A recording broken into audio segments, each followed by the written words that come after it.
দারুণ টেস্ট হবে আজকে রান্না।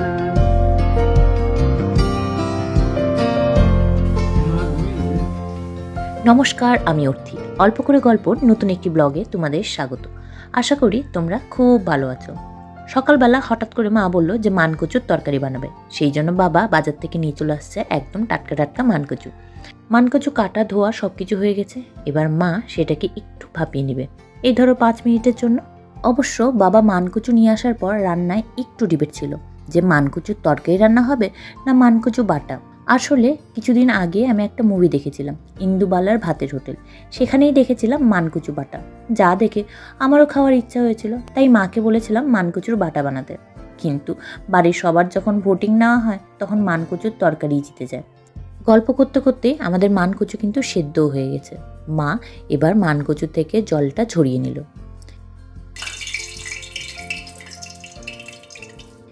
এখন আর কি ভেজে নেওয়ার পালা। সেই জন্য মা কড়াইতে দিয়ে দিয়েছে তেল। তেলটা গরম হয়ে উঠলে মানকচুটাকেও লবণ আর হলুদ দিয়ে হালকা করে ভেজে নিচ্ছে।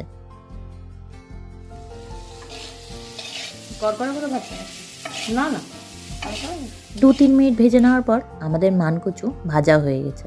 এবার আমরা দেখি মানকচুর তরকারিতে কি কি জিনিস দিচ্ছে মা। পেঁয়াজ দিচ্ছে, রসুন এখানে থেতো করে রেখে দিয়েছে, আলু তো দেবে, সাথে টমেটো আর একটা মশলা রেখেছে। মশলাতে কি কি আছে তার মায়ের মুখেই শোনাচ্ছি। জিরা, ধনিয়া, গোলমরিচ, লঙ্কা। জিরা, ধনে, গোলমরিচ আর লঙ্কা। এবার আসল রান্নাটা শুরু, যার জন্য মা কড়াইতে তেল গরম করে নিয়েছে। তারপর তার মধ্যে দিয়েছে শুকনো লঙ্কা আর জিরা। এরপর তেজপাতাকে 2 টুকরো করে ভেঙে তেলের মধ্যেই মা দিয়ে দিল। আমি একটা জিনিস লক্ষ্য করেছি, মায়ের বয়সে যে সমস্ত লোকেরা আছে যারা রান্না করে তারা তেজপাতাকে 2 টুকরো করে ভেঙেই তারপরই কিন্তু কড়াইতে দেয়। সাধারণত আমার বয়সে যারা রান্না করে তারা গোটা গোটাই কিন্তু তেজপাতা দিয়ে দেয় কড়াইয়ের মধ্যে। তবে তেজপাতা গোটা গোটাই দিক বা 2 টুকরো করে ভেঙেই দিক, দুক্ষেত্রে রান্নার টেস্টে কিছু পরিবর্তন হয় কিনা সেটা তো আমি ঠিক বলতে পারবো না। তোমাদের কি মনে হয় আমায় কিন্তু কমেন্টে জানাতেই পারো। যাকে মা পেঁয়াজ রসুন সব কিছু দিয়ে দিয়েছে। এরপর মা তার মধ্যে দিয়ে দিয়েছে আলুটা হালকা করে ভাজা হয়ে গেলে তার মধ্যে মা দিয়ে দিল টমেটো। এবার সেই যে মশলাটা মা বানিয়ে রেখেছিল সেই মশলাটাও মা দিয়ে দিল কড়াইয়ের মধ্যে। এবার সব কিছু ভালো করে কষিয়ে নিতে হবে। এই কষানোটাই তো রান্নার আসল খেলা, আসল জাদু এই কষানোর মধ্যেই আছে।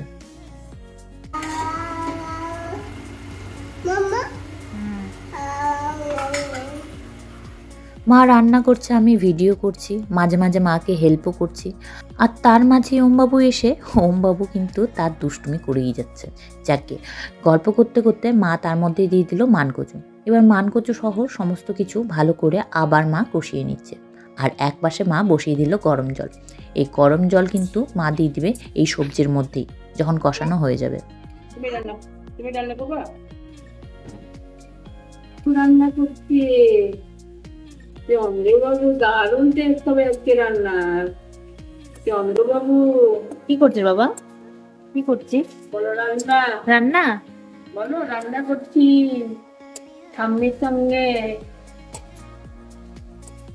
বাবা কত সুন্দর রান্না করছে আমার বাবু। ওম টুলের উপর উঠে দুষ্টুমি করছিল, সেই জন্য মা এখন ওমবাবুকে বসিয়ে দিয়েছে রান্না করতে। মা ওমকে চন্দ্র বলে ডাকে, সেই জন্য মা বলছে চন্দ্রবাবু রান্না করছে।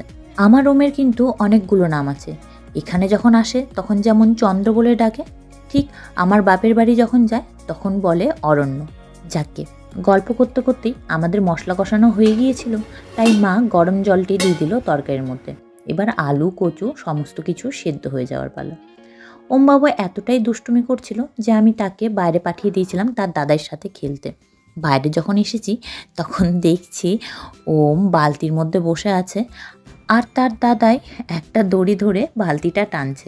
আসলে ওম বালতি বা যে কোনো জিনিস যেখানে ও বসতে পারবে সেখানে বসে যাবে আর বলবে টানো টানো। একদিন তো একটা প্লেটের মধ্যেও বসে গিয়েছিল, একটা ছোট্ট প্লেট, আর সেখানে বসেও টানো।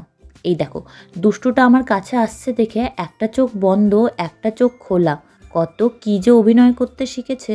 যাকগে আমি চলে এসেছি রান্নাঘরে। এসে দেখছি আমাদের রান্না প্রায় শেষের দিকে। মা সব শেষে দিয়ে দিল ঘি আর গরম মশলা। রান্নাটা থেকে কিন্তু গন্ধ বেরিয়েছে দারুণ, একদম মাংসের মতন। যাকে মা গ্যাসটা বন্ধ করে দিল। তারপর মা কড়াই থেকে অন্য একটা পাত্রে উঠিয়ে দিল। আমরা সাধারণত কাচের পাত্রেই রাখি, যাতে পরে মাইক্রোওভেনে গরম করতে সুবিধে হয়।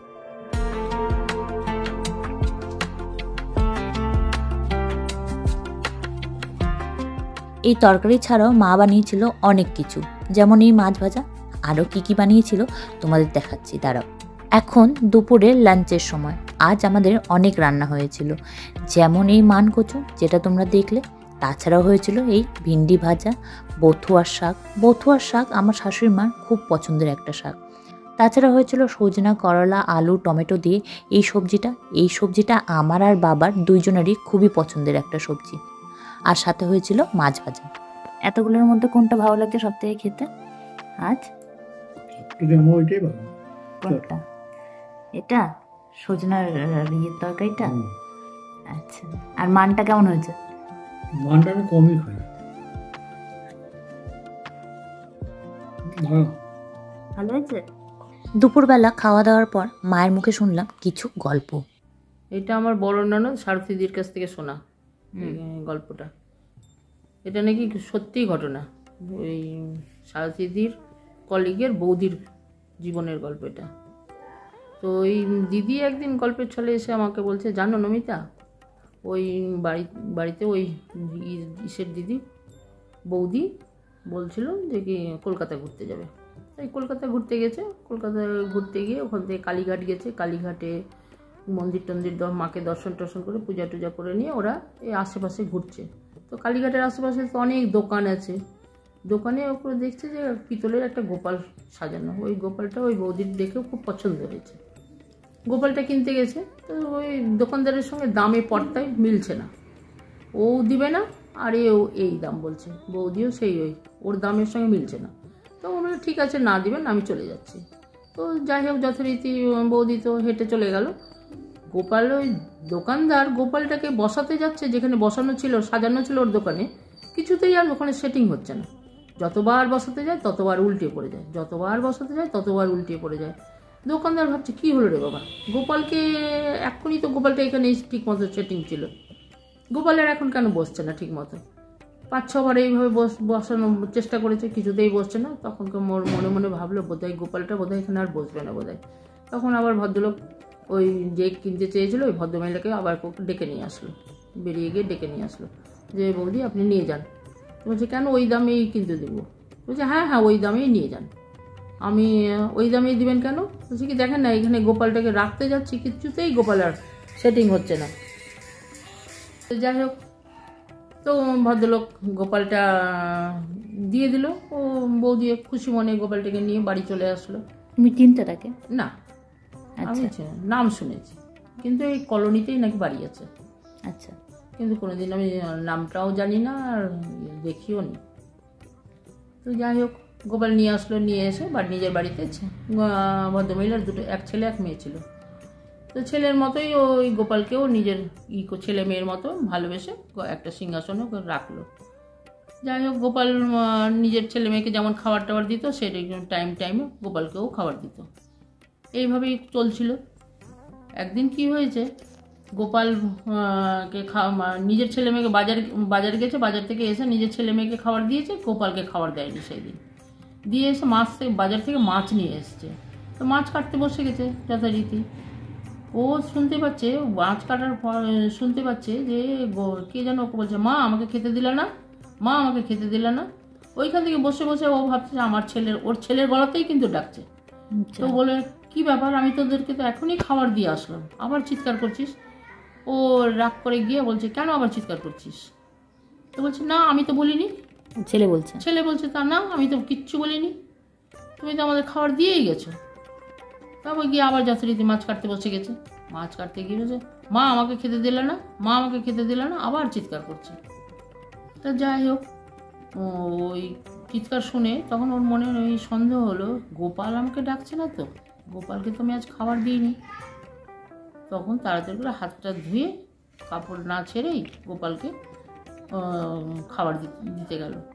গোপালকে যথারীতি খাবার দিয়ে দিল। খাবার দিয়ে যথারীতি নিজের সংসারে কাজকর্ম করে রাত্রিবেলা আবার যখন ঘুমাতে গেল, রাত্রিবেলা ঘুমিয়ে স্বপ্নে দেখছে গোপাল বলছে তুই যে অবস্থায় থাকবি সেই অবস্থায় আমাকে খাবার দিবি। তুই মাছ কাটছিলি, মাছের হাত ধুয়ে আমাকে খাবার দিবি। ওইসব বাজ বিচার করতে হবে না তোকে। তুই তোর ছেলে মেয়েকে যেমন যেইভাবে খাবার দিস আমাকেও সেইভাবে খাবার দিবি। এই তারপরে থেকে ওই ভদ্রমহিলা ওইভাবেই খাবার, গোপালের নিজের ছেলে মেয়েকে যেমনভাবে খাবার দিত সেইভাবে গোপালকেও খাবার দিত। তো ওই গল্পটা আবার ও তখন ও নিজের ননদের কাছে গল্প করেছিল। ননদ হচ্ছে কি আমার ননদের কলিগ, ওই সেই শাশুড়ির কাছে এসে আবার গল্পটা করেছিল। সেই গল্পটা এসে আবার আমার ননদ আমার কাছে গল্পটা করেছিল। আজ আমি তোদের কাছে, আজ আমার ছেলের বউয়ের কাছে গল্পটা করলাম। এই তো কিছুদিন আগে আমিও নিজে বাড়িতে গোপাল বসিয়েছি। তো আমিও তো ওই রকম অত করে পারি না, যেমন পারি সেরকম করে আমিও গোপালকে খাবার দিই। গোপাল নিজের ছেলের মতো করে আমিও ভালোবাসি, গোপালকে আমি হচ্ছে নিজের ছেলের মতো করেই ওকে খেতে দিই। অত নিয়ম কানুন কিচ্ছু মানি না, আমি যতটুকু আমার পক্ষে সম্ভব হয় সেইভাবে আমি গোপালের পূজা করি। সত্যি তো, একটা মা যথাসাধ্য চেষ্টা করে তার বাচ্চাকে কিন্তু দেখে, তাতে তার জামা কাপড়ের বাছবিচারই বা কী আছে। অবশ্যই এগুলো তার নিজের ব্যক্তিগত ব্যাপার। তবে আজকের মতন আমি ভিডিওটি এখানেই সমাপ্ত করছি। ভিডিওটি ভালো লেগে থাকলে লাইক, কমেন্ট, সাবস্ক্রাইব অবশ্যই করো। দেখা হচ্ছে আবার নতুন একটি ব্লগে। Thank you.